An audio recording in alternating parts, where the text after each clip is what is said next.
ዛሬ በጣም ደስ የሚል ቀን ነው። 25 ልጆች በቢል ጌትስ ፋውንዴሽን ሩዋንዳ ሊታከሙ ነው። የልባቸው ቀዶ ጥገና ሊያገኙ ነው። ጋይስ እኔ በጣም ደስ ብሎኛል። ማርያምን ነው የምላችሁ።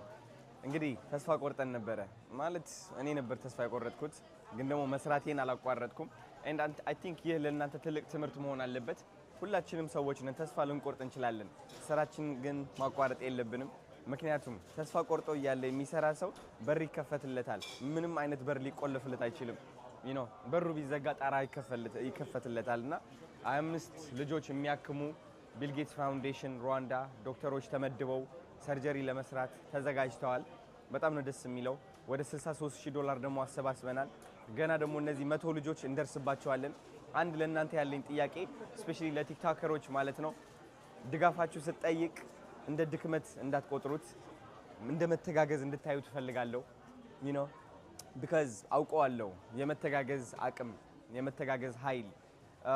የነገር ብቻዬ ስጀምረው ኦፍ ኮርስ ሰዎች ማስቸገር አልፈልግም። እኔ ራሴ መጨረስ ነው የምፈልገው። የጀመርኩት ነገር I'm so sorry okay የጀመርኩት ነገር እኔ ራሴ መጨረስ ነው የምፈልገው። ተረዳችሁ? ግን ትልቁ የተማርኩት ትምህርት ደግሞ ድጋፍ እንደሚያስፈልገኝ ነው። እንደ አንድ ሰው ድጋፍ የሚጠይቅ ሰው ደግሞ ደካማ ሰው አይደለም። አሁን ብዙ ቲክቶከሮች አላችሁ፣ በጣም ብዙ ሰዎች ደግሞ ይወዷቸዋል እናንተ ቲክቶከሮች።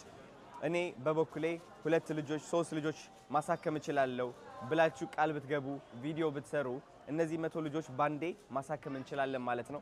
እያሳከምን ያለነው የሰው ልብ ነው፣ የህፃናት ልብ ነውና ትልቅ ስራ ነው ብዬ ነው ማስበው። ቲክቶከሮች ከሆናችሁ የው ጥሪ ያቀረብኩላችሁ ያለውት ቪዲዮ ስሩ። 1 ልጅ አሳክማለሁ 2 ልጅ አሳክማለሁ ብትሉ ገና ከ100 በላይ ልጆች ማሳከም እንችላለን ማለት ነው። እወዳችኋለሁ። ቻው